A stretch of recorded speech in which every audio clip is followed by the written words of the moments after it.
Hey there, I'm Mr. K, and this video is about continuing the conversation about the rhetorical situation. So, um, the last video, if you were watching that one, it was about what is rhetoric and what's the rhetorical situation, like what do those terms mean.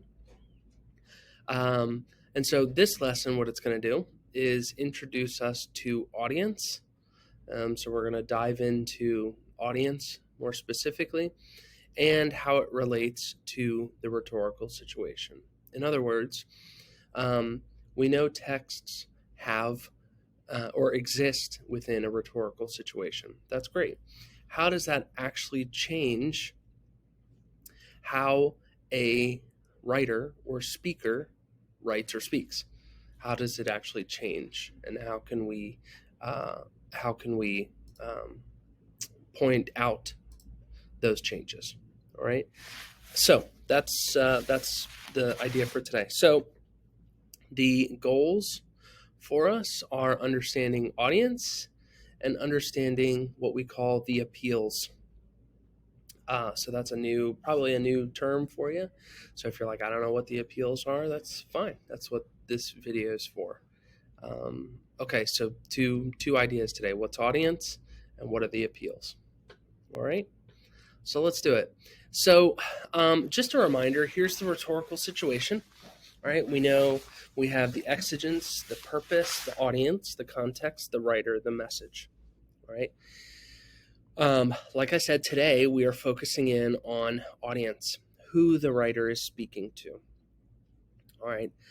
I may or may not have said this in the last video, but I would argue that the audience, every part of the rhetorical situation is important, right? They all kind of stand as pillars, and so they all support and affect one another. But audience to me is probably the most important aspect of a piece of writing or a speech, right? Who is being addressed is I would say probably the main factor that goes into how language is used, right? So that's what we're going to look at today, right? Who the writer is speaking to, right?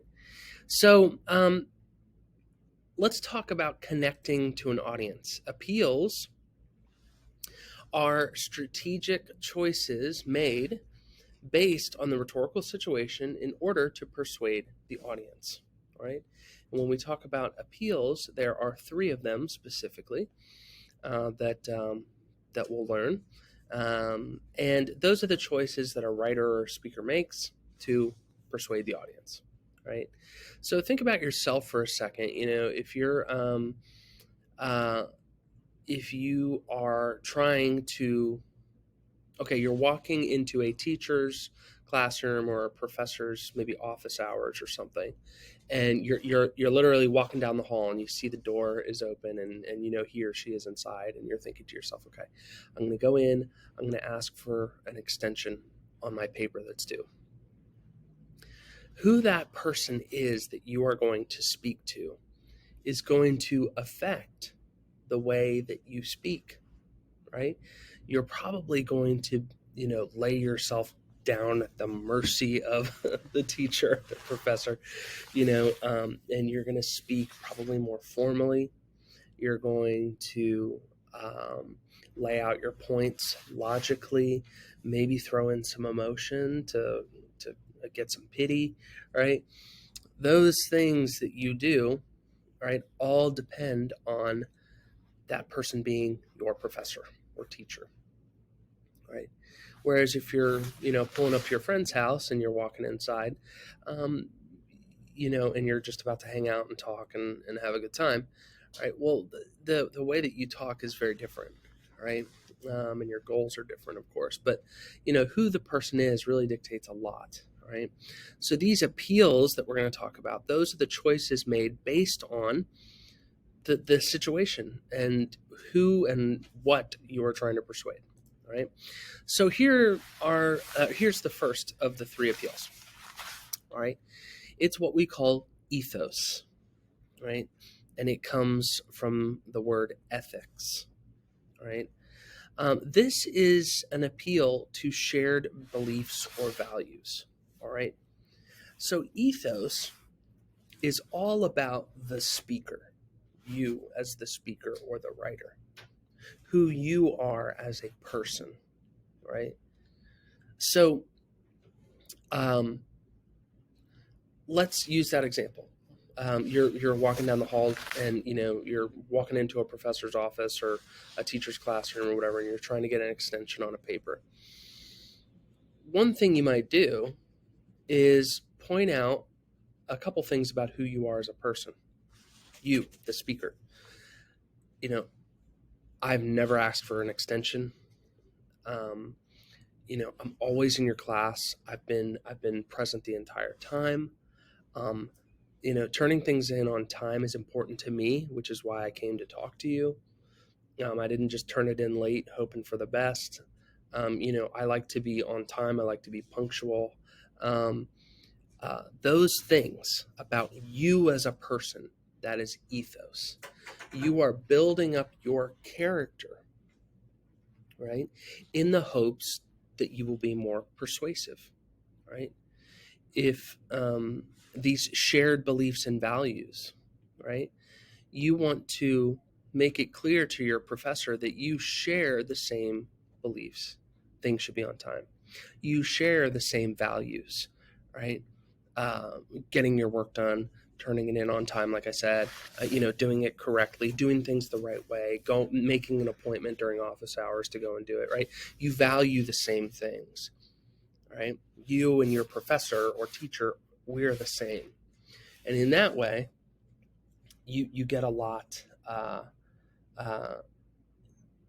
you gain a lot of ground persuasively, right? That's the idea. Okay, so that's ethos. And I'm just quickly going through them, and then we're going to look at examples, of course. But pathos is emotions. These are appeals to emotion. One thing about pathos, I tell my students, if it helps you, think of passion. Pathos, passion. Pathos, passion. Pathos, passion. Right? So you are walking into your professor's office, and maybe throwing in some tears might be a little much, all right? But being like, assuming this is true, I haven't slept. I've been so worried about this, or assuming something is really happening in your family. My grandma, uh, is not doing well. There's a very real chance that I'm going to be, getting a last minute flight out to see her probably for the last time, right? And all the assumption for all of this is that you're not lying, right? What you do with the appeals is for you to do, but ideally I'm not teaching you to be dishonest. But people, of course, use these dishonestly, But assuming all that's true, you lay on the get your professor to pity you. All right, wow, this student does value things being turned in on time, and he or she is really, beating him or herself up more than I ever would need to, right? Passion, right? Classic example, you see those commercials with the dogs that are like, staring into the camera with these, huge eyes, and they're shivering, and they're emaciated, and Sarah McLachlan is singing, I will remember you. Why are they doing that? Well, they're laying on the emotion. They want you to donate money, or I think that's donating money, or foster a dog, or whatever, adopt a dog. So that's an emotional appeal, right? And then finally, logos ties in with the word logic. These are appeals to logic or reason, right? I will say this one, I believe, is the hardest usually for my students to pick up on.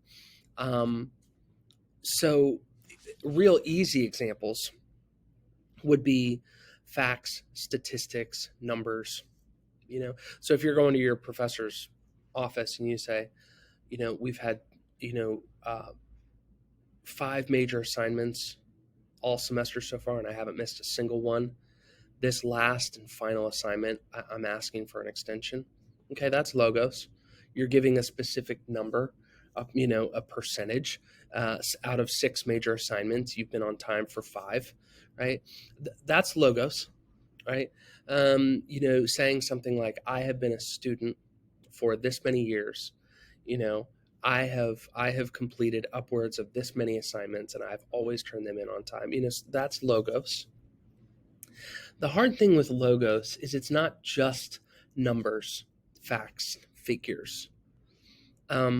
That's a good starting point. If you're looking through a text and you see numbers, okay, check that out. That might be logos, but it's not always, or that's not all that logos is what I mean to say. Logos is also the way that an argument is built, the structure of an argument, right? So it would be logos for me to say to my professor, I have always turned in things on time.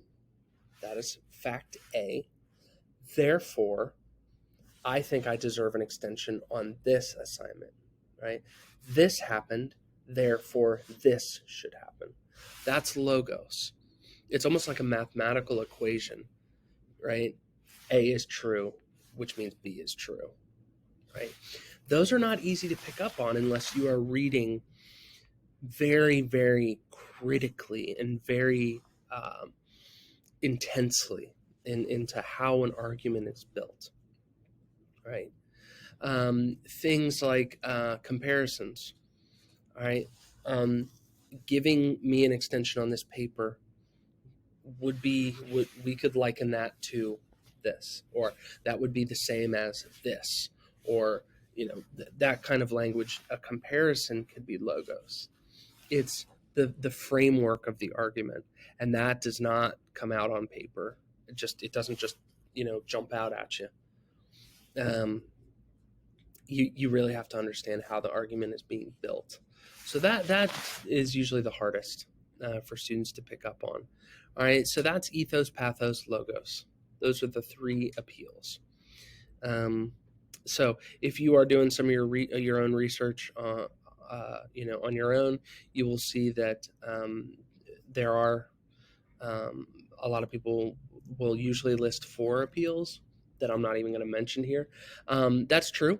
There is a 4th appeal, but it's just not something that we need in this course. Like, it's not even like you'll get it later in the course. It's ethos, pathos, logos. Those are your 3, right? Okay, so let me give you an example. Let's say you were trying to make an argument to stop smoking, right? Or vaping, I guess, more topical to today. But here's what it might sound like. Ethos, right? You're trying to show shared beliefs and values. So you say something like, younger kids will look up to you, so you should be a good example, right? Building up the ethos or ethics, the values, beliefs of, actually in this case, it would be the person you're trying to persuade to stop smoking, right? People are going to look up to you, right? The younger generation is looking to you. What kind of person, what kind of man or woman do you want to be? What kind of character do you want to have, right? So you should be a good example, right? So that would be an ethics-based. Pathos, emotions. My grandfather died because of smoking. I don't want to lose you too, right? Okay, lay on some emotion, right? And logos, smoking causes cancer, so you shouldn't do it, right? Yeah, using a fact, saying this is true, therefore you shouldn't, right? That's what it might sound like, all right? So what I wanted to do was show you a small speech. It'll fit on this single screen here, from Patrick Henry, and it's Patrick Henry's speech to the Virginia Convention. All right, here's a little bit of context here. At the Virginia Convention of 1775, all right, Patrick Henry gave a speech persuading the delegates to go to war with England. Notice Henry's use of ethos, pathos, and logos. right? So he gave this speech, and he is trying to persuade these delegates to go to war with England. That's a heavy task, right? So here's the text. All right, I'm going to read it, and then I'm going to ask you, or give you the chance, I guess, to pause the video, see if you can find some ethos, pathos logos, and then hit play and see. And I showed you a few examples, not all of them, but just a couple. Okay, here's what Patrick Henry said. All right, so imagine he's standing there speaking to the delegates, the U.S. delegates. Here's what he says. No man thinks more highly than I do of the patriotism as well as abilities of the very worthy gentlemen who have just addressed the House. But different men often see the same subject in different lights, and therefore I hope it will not be thought disrespectful to those gentlemen if, entertaining, as I do, opinions of a character very opposite to theirs, I shall speak forth my sentiments freely and without reserve. This is no time for ceremony. The question before the House is one of awful moment to this country. For my own part, I consider it as nothing less than a question of freedom or slavery, and in proportion to the magnitude of the subject ought to be the freedom of the debate. It is only in this way that we can hope to arrive at truth and fulfill the great responsibility which we hold to God and our country. Should I keep back my opinions at such a time through fear of giving offense, I should consider myself as guilty of treason towards my country and of an act of disloyalty toward the majesty of heaven, which I revere above all earthly kings. Awesome. Such great speaking. I don't know if he wrote it down first, but so great. What a great use of language. This guy knows what's up.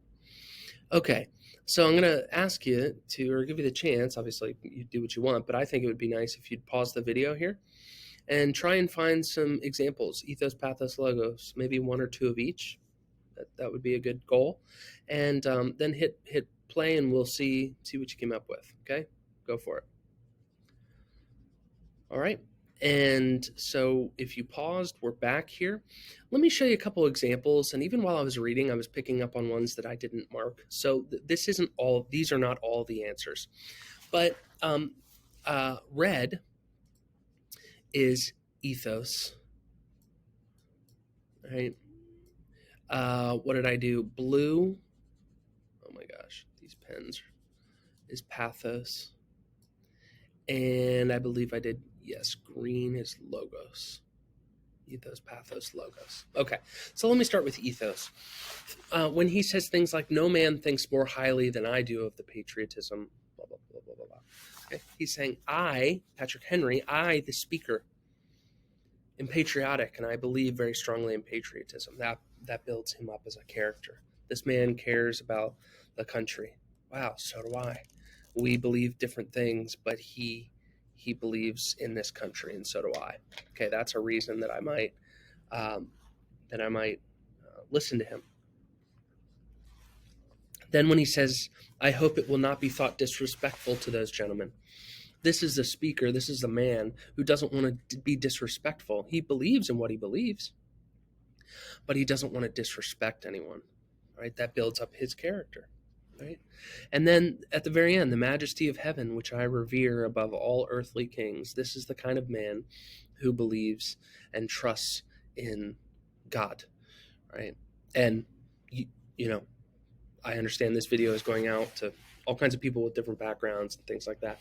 But remember, Patrick Henry was speaking to an audience that was largely Christian, right? So that is a shared value and a shared belief. Might not be shared with you, and that's okay. But it's shared belief with his audience, right? So those are some examples. There are probably others. If we were face to face in class, I'd say, what else did we find? All right. So you may have found some other things as well. Okay, pathos. I missed a big one. When I was reading, I was like, how did I not mark that? So I'll mark one in a second. But things like, this is no time for ceremony. Like, this is urgent. We need to figure this out now. That's pathos, right? That's an emotion. Like, this sense of urgency, that's emotion, right? An awful moment to this country. Words at the end like treason, disloyalty. Those are emotionally packed words. You say a word like disloyalty. You're a person who shows disloyalty. Oh my gosh. All right, you're saying quite a bit there. All right, so that's pathos. The one that I missed, um, you know, we as American people have this great responsibility which we hold to God and our country. That is also ethos, shared values of God and country, but also that language. And I'm sorry, the underlining is so terrible. I'm doing it with my mouse, but the great responsibility which we hold to God and our country, that sense of patriotism, that sense of all of us under God, right? That's an emotional appeal. That's an emotional argument, right? And then finally, logos. These are the hardest. If you notice, there's no numbers here. It's not, we have been under, Britain's rule for this many years and blah, blah, blah. There's really none of that. So it's all the structure of the argument. And those can be very difficult to find. But things like different men often see the same subject in different lights, right? We all in this room, we delegates, we all love the same country. We value the same things. And yet we come to this same subject, should we go to war with England or not, in different lights. That is setting up the argument as we are one, however, there are two options, right? Go to war or not. It's setting up the structure of the argument. There are two paths, and we know which path Patrick Henry is going to argue for. That's logos.